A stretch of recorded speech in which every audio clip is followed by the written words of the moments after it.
이곳은 현재 한밭교육박물관으로 사용되고 있지만 과거 100년 전만 해도 한국인을 위한 초등교육기관인 회덕공립보통학교가 있던 곳입니다. 1911년 9월에 개교한 이래 다시 대전 제1공립보통학교로 명칭이 바뀌었는데요. 지금까지 초등학교로 명맥을 잇고 있습니다.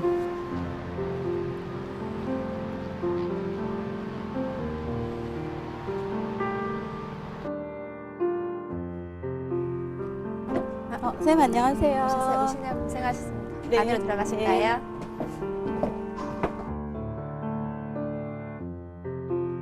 당시만 해도 일본인이 다니는 학교는 소학교라 부르고 한국인이 다니는 학교는 보통학교라 불러서 차이를 뒀다고 합니다. 네, 선생님 이쪽으로 오실까요? 네. 여기는 이렇게 옛날 교실이네요. 네, 이곳은 50년대에서 70년대 사용했던 교실 모습을 재현해 놓은 곳인데요. 이제 뭐 3인용 책걸상이나 2인용 책걸상, 그 밖에 풍금, 난로들이 전시되어 있습니다. 아, 그렇군요. 여기가 지금 이제 우리가 지금 박물관 안에 들어와 있어요. 그런데 일제강점기 시기 대전에 세워진 그 최초의 한국인 학교라고도 하는데요. 어떻게 설립되었고 또 그 당시 설립되면서 이 건축물에 좀 특징적인 부분이 있는지 궁금합니다. 네, 이곳은 말씀하셨듯이 일제강점기 대전의 최초의 한국인 학교로 초등학교로 설립이 되었습니다.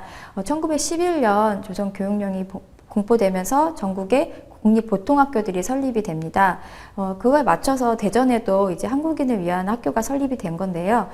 개교 당시인 1911년에는 회덕 공립보통학교로 설립이 되었고요. 1913년 대전 공립보통학교로 이제 이름이 바뀌게 됩니다.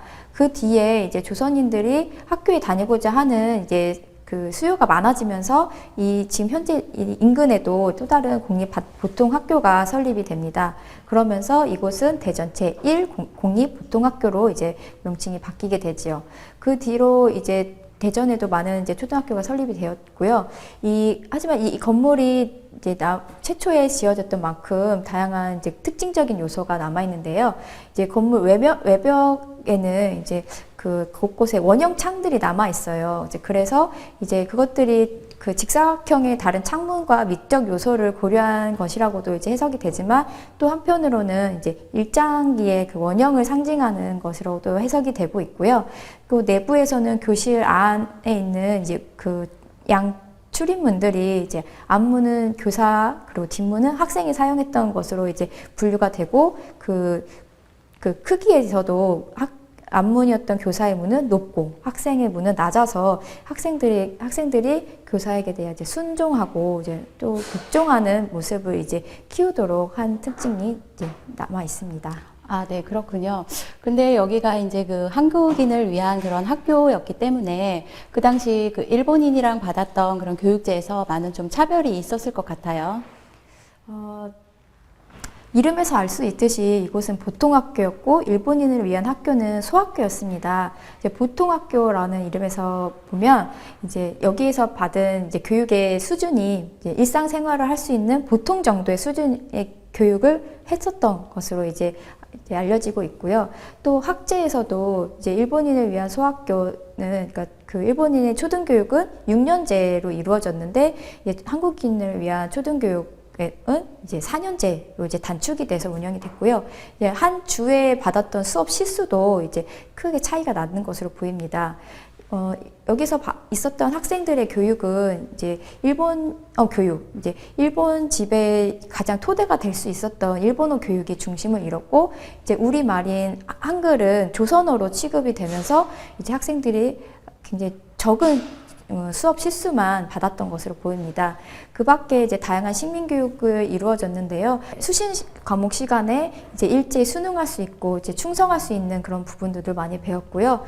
또 일제 그 식민 지배를 운영할 수 있는 하급 관리가 되는 기초적인 그 과정이라든지 이런 부분들을 이제 받았습니다. 또 이제 일본의 학교는 초등교육은 의무 교육이어서 이제 무료로 이제 학교를 다닐 수 있었지만 조선인들은 수업료를 내면서 학교를 다녀야 했던 부분도 차별 교육의 하나라고 볼 수 있을 것 같습니다. 당시 대전으로 삶의 터전을 옮긴 일본인들의 특징은 자녀를 동반하고 안정된 삶을 꿈꾸던 이민자들이 대부분이었습니다. 따라서 그들에게 자녀를 위한 학교 설립은 매우 절실한 문제였는데요. 그에 반해 한국인에게 학교는 황국 신민화와 우민 정책의 수단으로 사용되기도 했습니다.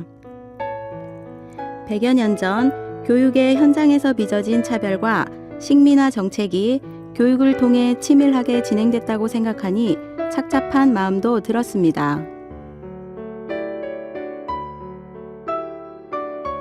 역사적 사료가 담긴 이곳 박물관에는 100여 년 전 교육과정이 담겨 있는 당시의 사진 자료와 졸업생 현황 및 교육 자료였던 다양한 유물이 전시되어 있는데요.